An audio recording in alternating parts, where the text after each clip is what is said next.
Hello, this is Sabina at Cross Keys Crafts. Apologies first of all that I didn't record and post a video at the weekend. We were quite busy in the pub, which was obviously really nice, so I didn't get round to making a card and to post a video. So today I would like to show you a card that I would like to make for King Charles's coronation. I would like to send it to Buckingham Palace. And I have crafted a bit offline, but I want to talk you through what I have prepared and then show you how to put this card together.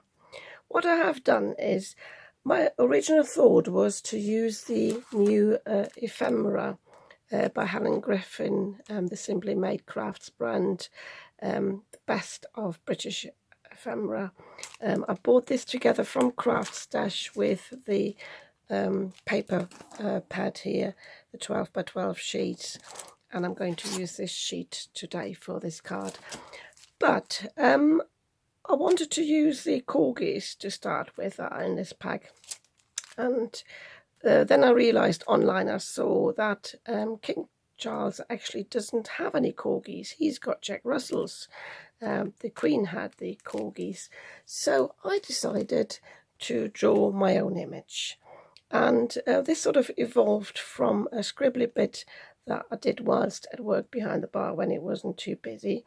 So I sketched this just as a piece of scrap paper, and then I used some images from the internet, but I just copied them. I didn't trace them anyway, so I don't have any problems with copyright, and this is just for personal use anyway.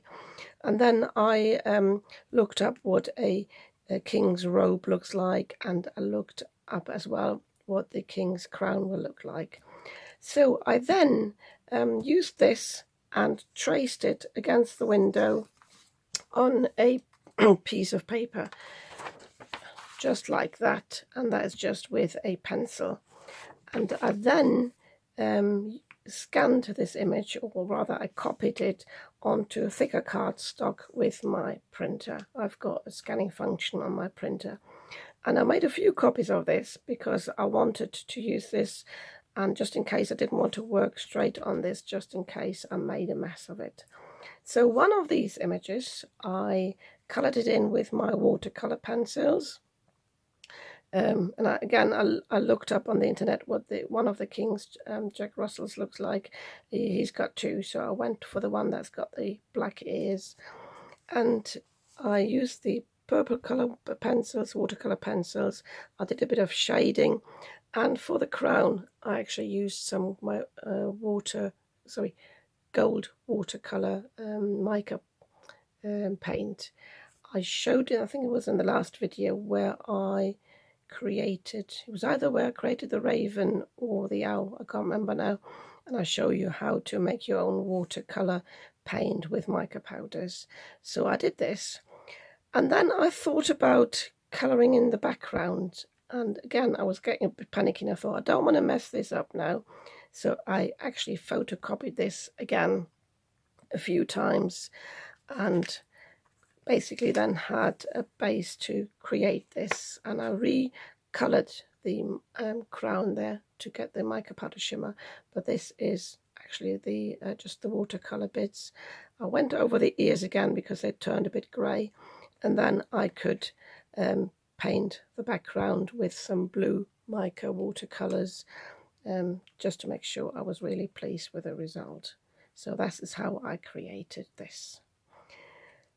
I then, let me get this out of the way, chose some of my circle dies, because I show you I actually created bits in just some scrap cardstock, just to see if what I have created would actually work, because I want to make a gatefold card that has got the frame for the picture attached to one side and the actual picture on the other side. And I originally cut it like this. The problem with this is when you try to open it, the scallops can actually catch. So I decided to go a size down. So the size down on the outer frame. So I cut the picture with my inner nesting die, which is a scalloped one. And just as a little tip, let me just turn this around so you can see this better. As a little tip, I have marked the top and the bottom of my oval die just with a Sharpie, because with ovals I find it's really difficult to tell when you've aligned it properly and you actually got the widest bit on the side and this on the top. So that just helped me to cut this out properly on an oval. So to measure my cardstock, just in case you've got different ovals, let me just zoom in a little bit here by moving my camera. So the card should be twice the width of your outer frame. So this is not my outer frame, this I've already attached it here. I'm going to show you in a second what I'm doing with this. So the outer frame, so the cardstock should be twice the width of that. Mine outer frame is 5.5 inches, so my cardstock needs to be 11 inches. And then the height is the height of your frame. Mine is just under 7 inches. And then you score at half of this width. So mine's 5.5 inches wide. So I'm scoring at 2 3/4 on either side. That's why it says ×2. So basically, if this is the width of the frame, which is the 5.5, you've got 2 3/4 here and 2 3/4 here. I always do it by basically scoring at 2 3/4 and then flipping the cardstock and doing it on this side. I've mentioned this before. I don't know whether it's a problem with my scoreboard. It never aligns properly, even if I do it neatly. But it doesn't really matter for this card because you hide most of this. So, and as I said, I had already sort of cut this, but decided to go a size down in the frame so that the outer frame actually overlaps, because then it won't catch. And with my nesting dies, they come as in, let me just show you this, it's the scalloped one, and they alternate the straight edges with the scalloped edges. So for this one now I will have the straight in an oval. Another little tip, when you put or glue these on mirrored cardstock, I always put, I need to zoom out for that again. I always put my strips of tape, and I'm using this removable Scotch tape. I always put it on the bits that I'm not using, because I find that no matter what you do, how removable the tape is, it always leaves a mark on mirrored cardstock.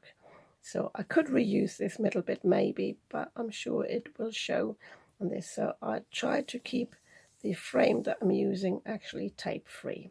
That's why I wanted to show you this. And I'm going to cut this twice, and I'm trying to basically cut it at the same time by just putting the second piece underneath, and hopefully that will go through, because I want to sorry, my head's just gone. I want to double up the second half of the frame to basically cover on this end here, so when you open it up you also have mirrored card on the back here. So I'm going to cut this off screen now. So I've cut my ovals, but I had to recut them, because what I've forgotten to do is to swap the bottom sheet round, because of the way I've aligned the inner one. It might not be the same width on either side, although because I just eyeballed it. So you want to have these both the golden sides facing outwards. So do that first when you die cut them at the same time, but also make sure you put some copy paper or something onto your bottom cutting mat, because you don't want to have any marks on your mirror cardstock. So I had to redo these, and then I've already scored my cardstock here. I actually showed you these measurements before. This time round I have actually scored it at 2 3/4 and 8 1/4, and that seemed to give me a slightly better result than turning the paper over and doing it 2 3/4 again. So I've already prepared this. So what we now need to do is, if you have got a big die cutting machine, you can die cut this in your die cutting machine, but mine is only a small one, so the cardstock is too wide, so I have to cut this by hand. Because we need to cut the cardstock away that is basically sitting here. So I'm just going to use one of these dies, and I approximately eyeball this. I'm going to cut it a bit bigger, the hole, and then I know that all the edges are sealed off, but I'm going to mark it here.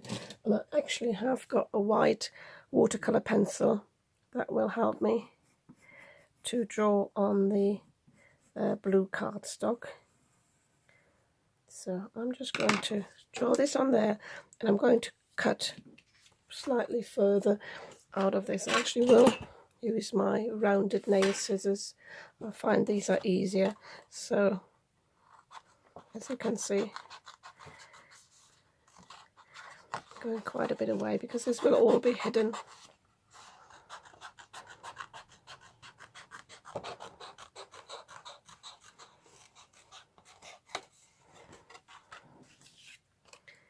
So I made the little mistake now of just taking these apart and not paying attention to where the top and the bottom is. So I'll just make sure that these are the right way around. Yes. Because what I'm going to do now is I'm going to glue one of them on the front. I actually will, sorry. We'll actually line it up like this. Because I need to make sure, if I did it like this, I might go a bit too far over here, but obviously I want to sit it right in the middle. And I'm going to use my removable tape just to keep it in place, so I'm not moving it around. So it's almost the height of the card. I cut the card slightly higher. So the tricky thing, if you've got a circle, it's so much easier, or if you've got a rectangle, but it's like this. So I'm just taping this down here, so I can now use that as a hinge. Just flip this over. I'm going to put some scrap paper underneath here, so if I have got any excess glue, need a bigger piece actually, if I've got any excess glue, it won't go over onto the other side. So I'm just leaning over there some paper here. So what I want to do now is actually just put it onto half of the oval die here. I think I said circle die earlier. So I'm going to mark with a pencil the top and the bottom where I need to stop with the glue. And then I can apply the glue here. I'm going to use my quick grab glue. This is the Cosmic Shimmer.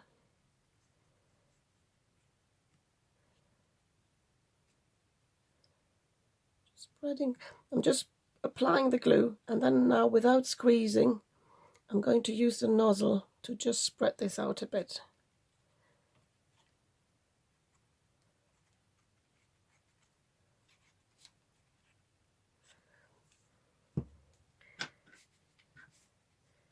So now,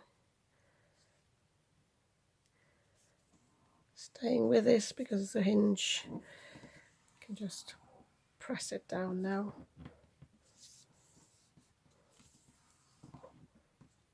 So, and once I've done that, I can now put this on the other side. And again, I've turned it over, I shouldn't have done that. It needs to go over like this, just checking again that it sits properly. And again, you can see maybe here, you have to align the scallops properly to get it at the right angle and make them sit properly. I think this is the right way. You can, if you wanted to, you could cut this down here at the cardstock, but I think I'm fine with this. Just checking on the other side because I've got a bit overhang here, making sure it doesn't overhang there, so I might actually have accidentally swapped it around again. I think this looks better, so be careful with that. That was my tape going on the floor. Yeah, it is this way round. So just to have some wriggle room, just in case if I haven't aligned it properly, I'm not going to use my quick rec glue, I'm going to use my collard glue. So I'm going to apply my collard glue all over the frame here. I could actually, that'd be easy actually to just put it all over this frame.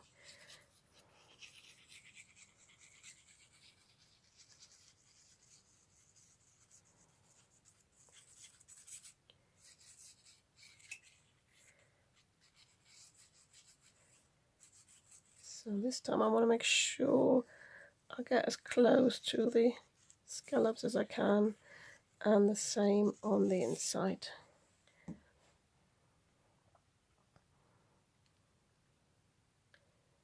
So even if I had this now the wrong way around, I could still peel that off. It's so tricky with a quick grab glue.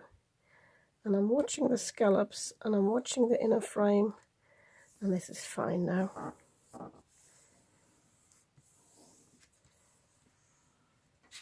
Just quickly checking it from the outside. It's got a bit of a white showing there, so I'm just pressing it down here.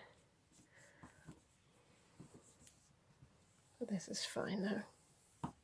You obviously have, when you press it down, you've got a bit of an edge here where you've pressed it down, but that's okay. So now I'm carefully peeling this off now. There we go. So that's this side, and now we need to put the image on the other side. I have backed it up with some cardstock on the back. I actually have two pieces because I made a mess before and I had already glued it down on a card base. I deleted all this footage because I made a mistake on this side. So I just backed it up on the other side to give me the same thickness. I didn't want to put this away. And again, it's got a bit of a I don't know if you can see that, it's got a bit of a dent in it where I think it's glued together, but it doesn't matter. It will all get flattened in the post, hopefully. This actually gives me now a good idea of where I need to put down the glue, because this sits underneath now here, and I want it to sit nicely within the frame. But it doesn't have to be perfect because it's sitting on the other side. So I just need to apply glue on this side now. So for that I can use my quick grab glue again.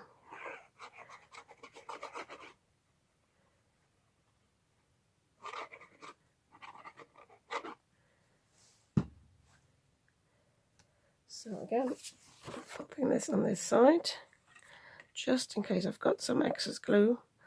So making sure I've got the same amount of space on either side. And so we just need to check that there's the same amount of space on this side than there is on this side. Just move it over a tiny bit, and then I can press it down. So I'm going to fold it over. I can see, actually can see the trim a bit now here, but I'll leave it as it is.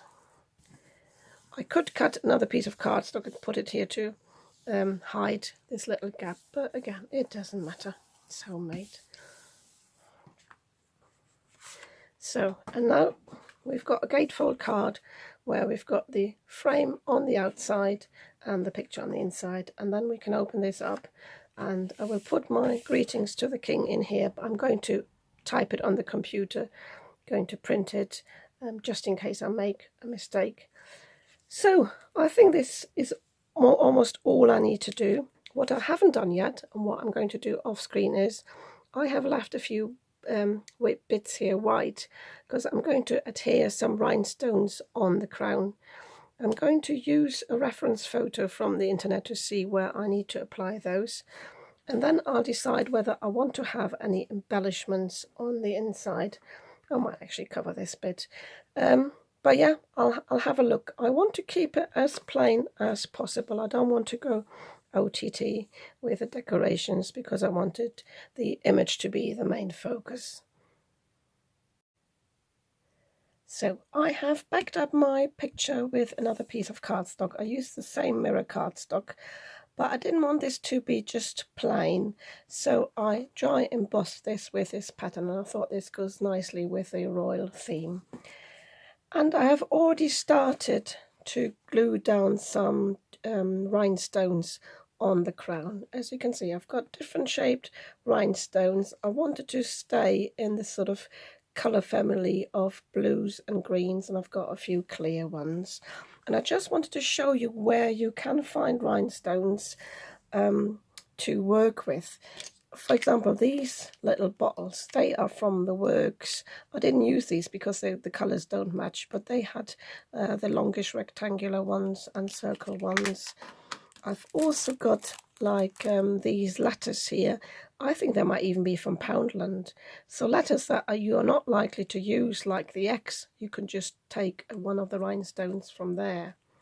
I've also got some more like on the strips like this. There also, little rhinestones are available in the nail department. I'm sure I've got this somewhere like from Poundland or so, or maybe B&M, and it's got loads of different coloured little rhinestones. And then I've also got a selection that I've got from the kids craft section. These might be from Germany, I'm not quite sure, but again, I have different shapes in these, not only round ones. That's actually where I got the rectangular ones from. So, and you can get them in all shapes of colours. I've got some leftovers here from other packs. So yeah, this is what I decided to use. Oh, these just fell out. Just pop those back. But I just wanted to show you how I glue these down. I use my collard glue. I think that's the best to use for that sort of glue. And what I do is, first of all, when I've opened my glue, just to make sure I don't have any blobs in the needle tip here, I just take a bit of scrap paper and I actually dab this off, because the last thing I want is to have a little blob coming out. And then I'm applying the glue onto the areas where I want to glue the stones down. I actually zoom in a little bit. Oh, and I'll tell you what, because I took a break from filming, I forgot to put the light back on. Just do that now. There we go. So I'm just putting the glue down there. And see, I've got a little blob here now. So I'm just swiping that off. So put this on there.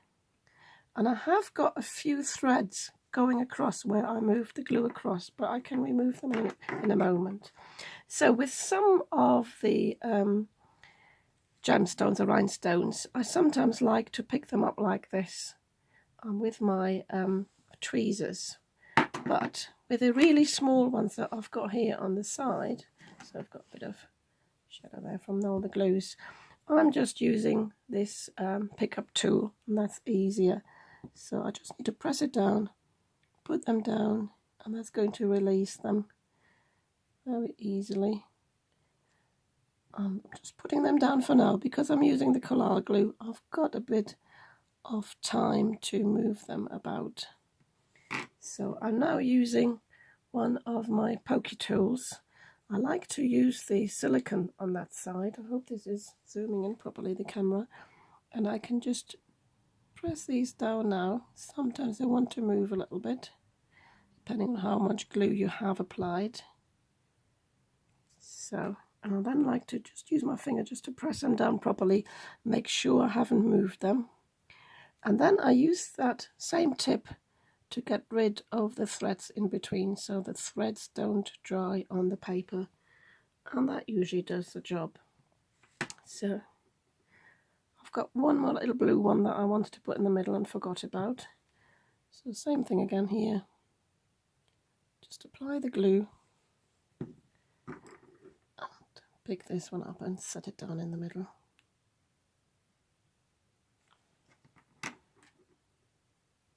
There we go. So I think this is enough jewels there. So you can see I put some on the top there as well, and I think this is just the right amount. I don't want to overdo it. But when I looked through my stash, I also found this little heart, and I thought whether I should attach that there or maybe even here, but it is actually, now that I put it there, it's actually quite nice. The other thought I had is I've got some heart sequins that I could scatter around the edges. I've got some purples and blues here and some blues and greens, so I'll have a play with these. And ideally I would have liked this heart in a purple, but I don't have that, so I might add that, or I might add the sequins on the outside. I don't know yet, but yeah, this is my finished card, or more or less finished. As I said, I'll make a decision about this. So got the frame on the outside here that folds nicely over, and then you can open it like this and find the sentiment or the greetings on the inside that I will print off separately. Yeah, if you like this card, you might want to give me a thumbs up, and if you'd like to see more of what I'm creating, you might want to subscribe to my channel. I'd be very happy about that, and I'll see you soon with another video.